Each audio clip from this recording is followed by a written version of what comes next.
In this activity, I will continue working on my comparative analysis. This time, I'm completing the cost portion of the analysis for the second school I'm interested in.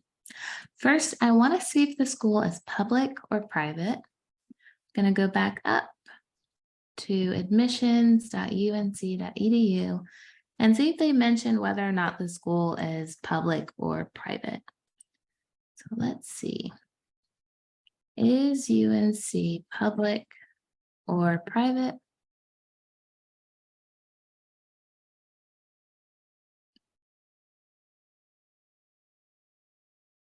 Let's see. So it's not jumping out to be on this first page. I'm going to go over to the left-hand side where they have questions and see frequently asked questions.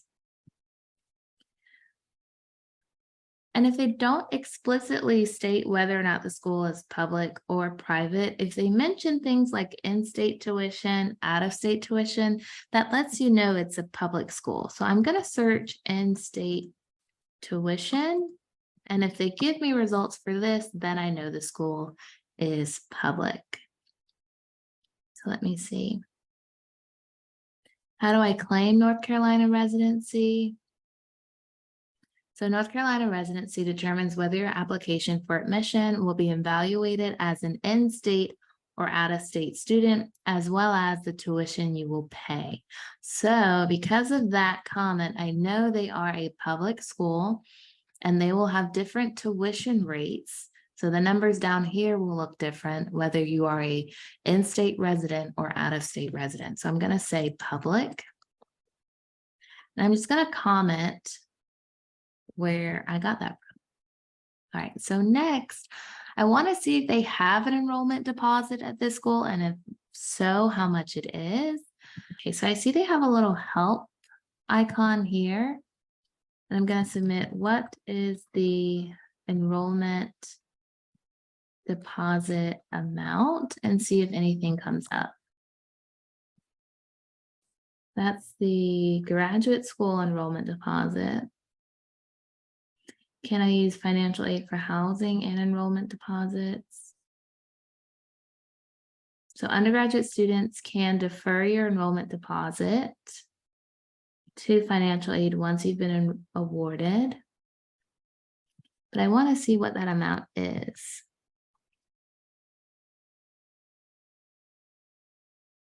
Let me go back to the suggestions. How do I send my enrollment deposit? Okay, so that's graduate, undergraduate. Okay, we're glad you're choosing to join our community. Please check My Carolina for instructions on accepting your offer of enrollment and paying the $250 non-refundable deposit. Be sure to review the enrolling student checklist. So $250.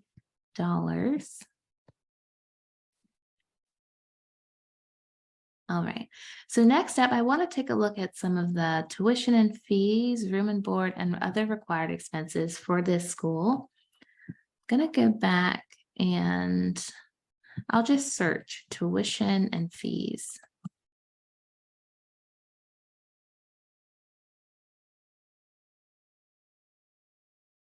The budgeting calculator, maybe incoming students' costs. Okay.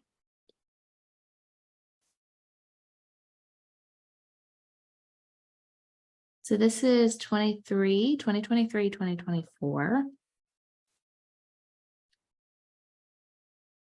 All right. So they have a couple different breakdowns. They have the in-state cost of attendance and the out-of-state cost of attendance. For my tracker, I'm just going to list the in-state cost of attendance for public schools. So tuition, fees, housing, meals, books and supplies, travel, loan fees, personal. And let's see, looks like this is annually. Annually, perfect. So I'm going to tuition and fees, 70/20, 1978. So I'm going to put tuition and fees equals 7020 plus 1928.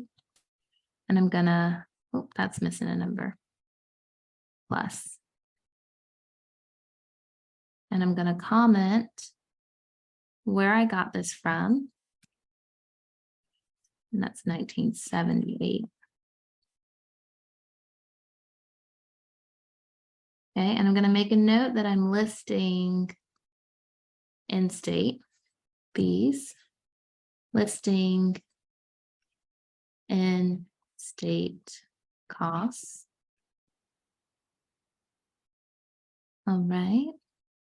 Room and board would be housing and meals. So 7,366 for housing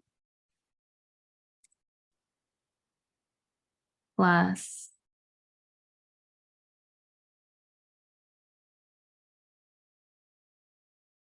$5,650. All right. And they have different costs if you lived off campus, if you were living with family. Let's see what else they have. Books and supplies, $1,290. So under other required expenses, I'll put books and supplies, $1,290 for books and supplies. Which for some students, depending on what courses you're taking, that number may be higher, it may be lower. And then loan fees and personal and travel, because that can vary so much between students, I'll actually leave that off. So I captured tuition and fees, housing and meals, books and supplies. And I want to see what that adds up to. The sum, and then I'm just going to add up tuition and fees, room and board, books and supplies. So $23,304 before any type of aid.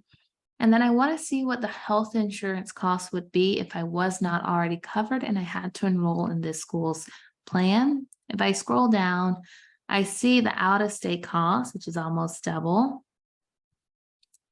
And I'm going to go to student health insurance. So Student Blue health insurance is not automatically included in the cost of attendance budget. If you enroll in the plan and receive a bill, you can request a budget adjustment by completing the request form. So I want to see how much this would cost. Let's see. All students are automatically enrolled, but you can show proof of an existing plan to waive it. Let's see how much that cost is.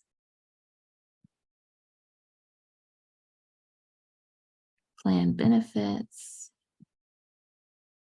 To review student plan benefits and rates. Let me see. It'll include the rates.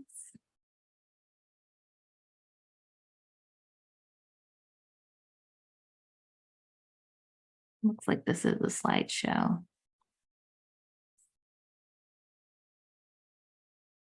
Important medical plan rates.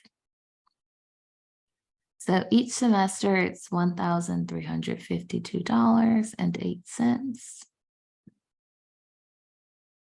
Okay, so I'm going to do equals 1,352 times 2. So the total cost of that would be $2,704 if you needed to enroll in the student health insurance plan. So now I know I have a quick high-level overview of the costs associated with a private school that I'm interested in, a public school that I'm interested in the state that I reside. So I only included the in-state costs. If you have any difficulty finding this information for your school, please send me an email or stop by our office hours if you have any questions. All right, I'll see you in the next video.